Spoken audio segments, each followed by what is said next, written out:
Hello and welcome to the Southern View. I'm Veera Raghav. The top political focus this evening, the caste calculus in the battle for Telangana. As part of the BJP's push for the backward caste vote, Prime Minister Narendra Modi made a strong pitch at the backward classes self-respect rally in Hyderabad. Those pictures on your screen from that public meeting in Hyderabad where the Prime Minister just finished speaking a very short while ago, continuing with his offensive against the Bharatiya Rashtriya Samiti and the Congress, and with an aggressive push for the OBC vote in that state. The Prime Minister made an aggressive assertion that the BJP was the party that was committed to the upliftment of marginal sections, and reiterated that the BJP will make a candidate from the backward castes as Chief Minister of Telangana if it came to power in the state. Remember, that assertion was made by Home Minister Amit Shah as well earlier, pointing out to instances from history when the BJP supported leaders from OBC communities and other marginalized sections to top constitutional offices, referring to leaders like GMC Balyogi to PA Sangma. He emphasized that it was only the BJP that has accommodated maximum number of candidates from the backward castes in its candidate list for the Telangana polls. Telangana goes to polls, remember, on the 1st of November. Let's listen in to excerpts from the Prime Minister's speech in Hyderabad before deep diving into the caste calculus in that poll-bound state. BRS की दो टीमें तो साफ दिखती हैं, एक पर्दे के पीछे सी टीम भी है। ये कांग्रेस का सी है ना, ये सी बीआरएस की सी टीम है। एक कांग्रेस बीआरएस की सी टीम है। बैकवर्ड क्लास की आकांक्षाएं कांग्रेस के भी एजेंडे में शामिल नहीं है। इन परिवारवादी पार्टियों के संरक्षण में भ्रष्टाचार फलता है, फूलता है।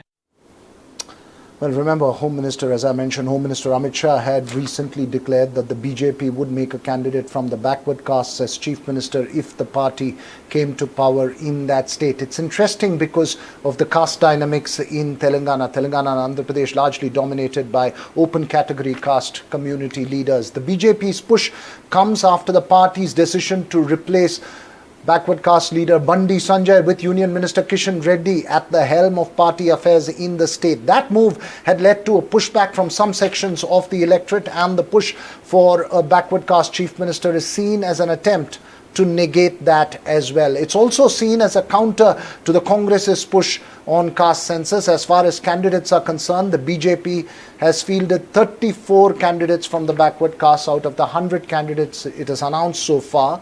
BRS leaders have insist that they fielded 25 backward caste candidates in the 119 seats, and the Congress has 27 out of the 116 candidates it has declared so far. Remember, the politics of Telangana, like Andhra Pradesh, even when they were a united states, has been dominated by open category caste leaders, especially those from Reddy and Kamma caste. So what will be the impact of the BJP's backward caste push? Who stands to lose or gain the most in a tri-cornered contest? Remember, it's a close contest this time. Joining me now this evening, my colleague Uma Sudhir from Hyderabad. Also with us, Srinivas Reddy, editor of Praja Paksham, and political analyst Mohan Guruswamy. My first question to you, Uma. We heard the Prime Minister there. There was an aggressive speech there. Is it damage control after the Bandi Sanjay change, or is it part of a calculated calculus by the BJP?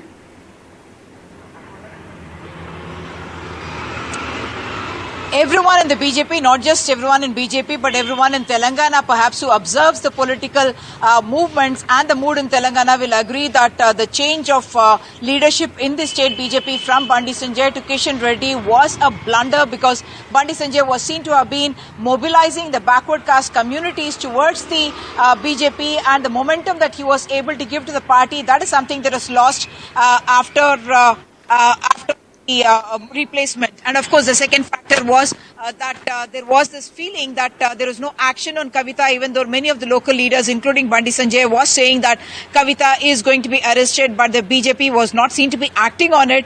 And therefore, the BJP lost its momentum, and that's the momentum that the Congress caught on in many senses. It was able to get the anti-incumbency vote was getting shifted to the from the BRS. Obviously, the anti-incumbency of the BRS getting shifted to the Congress is what we were seeing. But today the push was, of course, for the BC community. That's what the Prime Minister said, and made a point said that just like in September 2013, he was here at LB Stadium in Hyderabad, and that had really given him to become the first OBC Prime Minister of the country. And he said that here, once again, the BC announcement of a backward caste Chief Minister here in Telangana, that will start with the kind of a movement and momentum that the backward classes and the Telangana voters would give to the BJP. That's what the Prime Minister made the point. Second significant thing that happened there, while the optics was there of a Pavan Kalyan sitting along with the Prime Minister, why did they need to get a leader from Andhra Pradesh, now seen as a leader from Andhra Pradesh, to Telangana to do this? It's not just about the status or even the fact that there is Andhra vote in Telangana, whether it is directly the Andhra vote or the vote that is seen as supporters of Chandrababu Naidu or the Kama caste. Not just that, it is also the fact that Pavan Kalyan belongs to the Munnuru Kapu caste, and that's a very important backward caste community. And in 2009, when his elder brother Chiranjeevi had launched the Praja Rajyam and had an electoral debut with it in 2009, he was able to get 18% of the vote share in undivided Andhra Pradesh, and that's a very significant number. And the BJP would certainly be hoping that the presence of a Pavan Kalyan in a meeting like this would be also able to galvanize that vote more towards the BJP Janasena combined here, even though what we understand is that the Janasena being given about 8 seats here, certainly much above what you would think its political weight is, considering even in Andhra Pradesh, it has not made too much of an electoral impact, with just about one MLA seat that they were able to win there in 2019. Pavan Kalyan himself had lost two assembly, his own it's interesting two assembly dynamics seats as you point out. Interesting dynamics as you point out there, Uma. But how does this play out on the field? Srinivas Reddy, in terms of caste calculus, unlike in a state like Karnataka, where you've had a conglomeration of backward castes against the dominant caste that's down there, you've often seen both, even United Andhra Pradesh, now Andhra Pradesh as well as Telangana, the politics dominated by open category caste leaders. How does this push by the BJP play out? Who is standing to lose more or perhaps gain in a tri-cornered contest? Mr. Veeraraghav, I agree with the Uma certain extent, but general BC is the attractive slogan for any party, and particularly BJP gave a slogan for next chief minister from BC for if BJP comes into power. But thing is, it is a triangle, as you said in the Telangana poll is a triangle. But now the things are coming closer. It is in triangle BJP in the third not in the competition, because their own, where BJP is the alternative to the BRS, that was come down because of their actions only. Now the fight is between the BRS and Congress. The slogan of BC is not attracting. It is, if it is their number two, then it will be more attractive. It is not, as of now, it is not a contest between the BRS and BJP. It is a contest between a polarized contest between the BRS and Congress. So when you make that point of a polarized contest between BRS and Congress, Mr. Mohan Guruswamy, as the third player, when you're taking out this push, an aggressive push, you fielded your most powerful leaders from the particular castes in even parliamentary leaders into an assembly election. How does this play out on the grassroots? Who stands to possibly gain more or perhaps lose more amongst the top two? Well, they haven't fielded their top leaders in Telangana from the assembly. All of them are keeping out. Kishan Reddy is not contesting. Bandi Sanjay is not contesting. Lakshman is not contesting. So all the top guys who are in Delhi are not contesting. And if they were so committed to backward caste, why don't they have backward caste leaders in Rajasthan or in Uttar Pradesh or in Bihar or in Madhya Pradesh? Why Telangana at this stage? It's an act of desperation. They've been crushed between the Congress and the BRS, and there's no space for the BJP right now. Whether they will get single-digit seats is the question now. And it's an act of desperation, and I don't think it's going to work because the caste configuration in the south is very different from what exists in the north. In the north, you have large groupings of upper caste, Brahmins and Kshatriyas, and all these people. In the south, you have only even the upper caste, so-called upper caste cohort, are Shudras. Whether it's Reddis or Kammas, they're all from one Varna. The Kshatriyas and Brahmins are very small, razor-thin populations out here. So it is an economic class distinction, and the intermediate castes here are the ones now who have done exceedingly well in the last 10 years in terms of small contracts with the government, excise. Excise, is very big in Telangana. And the excise contractors are mostly from the backward caste, so-called backward caste. And they've done exceedingly well. So this whole thing doesn't work like it works in the north or in Bihar or in other places. So I don't think it's going to work in Telangana. Desperate act of a party which is a North Indian party which doesn't understand the dynamics of the South. The dynamics of the South are totally different. South of the Godavari, your point is taken about the south and the north differing in the way the caste plays out here in politics. But I must point out that, even though, like Mr. Reddy said, it is a contest between the BRS and the Congress. Increasingly, as we say, BJP is going to be a distant third, perhaps. But if they are going to take away, there is certain momentum that's been created by this announcement. There could be a backward caste chief minister here in Telangana.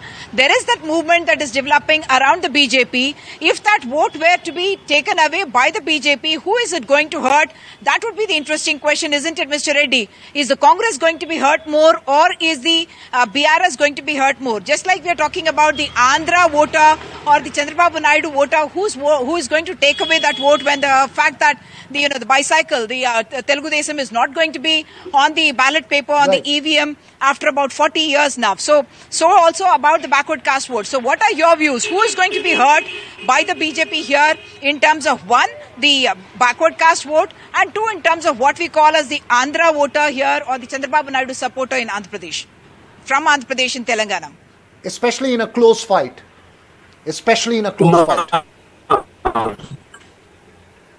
That is true, but now the situation is very, very complicated. Now in Andhra, the politics are between TDP and Janasena is combined. They are fighting the ruling party. When it comes to Telangana, these two parties are varied in interests, are varied voting pattern. The Janasena is now associated with the BJP, and the TRS, as Uma said, the TDP is not contesting.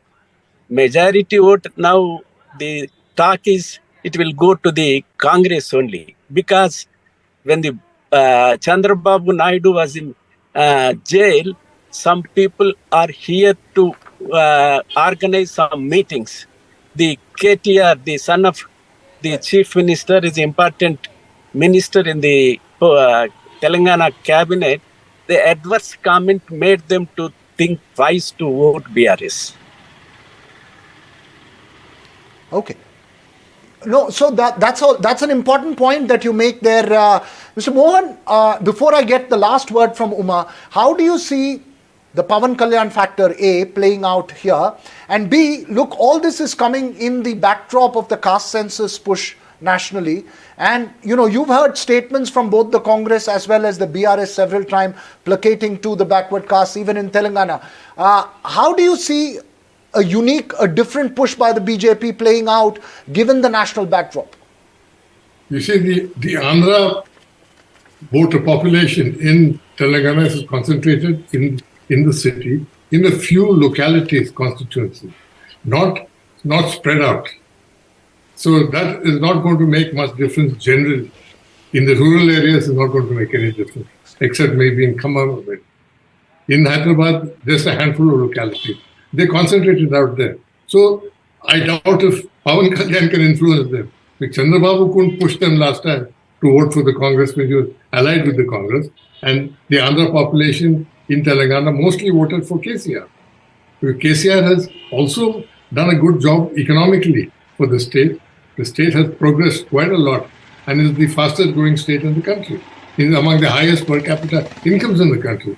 This is one of the poorest areas that has completely been transformed in the last 10, 15 years. So I think that credit will go, and the Andhra community has benefited by it. Who are the people who own most of the lands around the city? Who are the people who are building all the houses?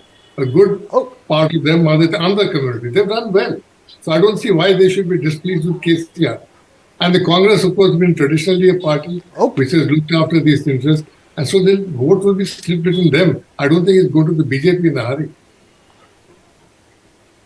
Okay, last word to you, Uma. What is the answer to the question that you raised? Who do you think is going to perhaps lose or gain the most by a third player, galvanizing itself as the party of the backward castes? Okay, before we go to that, I just want to point out that the Andhra voters are said to have a decisive influence in as many as 20 assembly constituencies in and around Hyderabad, yes, and also in Khammam, as Mr. Guruswamy was pointing out, Nalgonda, as well as in some pockets of Nizamabad as well. But the more critical question is, what is the role of the BJP that is taking on a BC plank going to be in this particular election? Whose apple cart is it going to topple? Certainly, the BRS and the Congress don't want that to happen, even though the BJP. Okay, we seem to be having some audio and Pavan Kalyan is no NTR. Sudhir there. Itself, and that's we one seem to reason be having perhaps some audio trouble there with Uma. I'm sorry, Uma, we seem to be having some audio troubles with you, but we'll keep that conversation going as Telangana heads into elections on the 30th of November. Extremely interesting times in that three-cornered fight in that state. But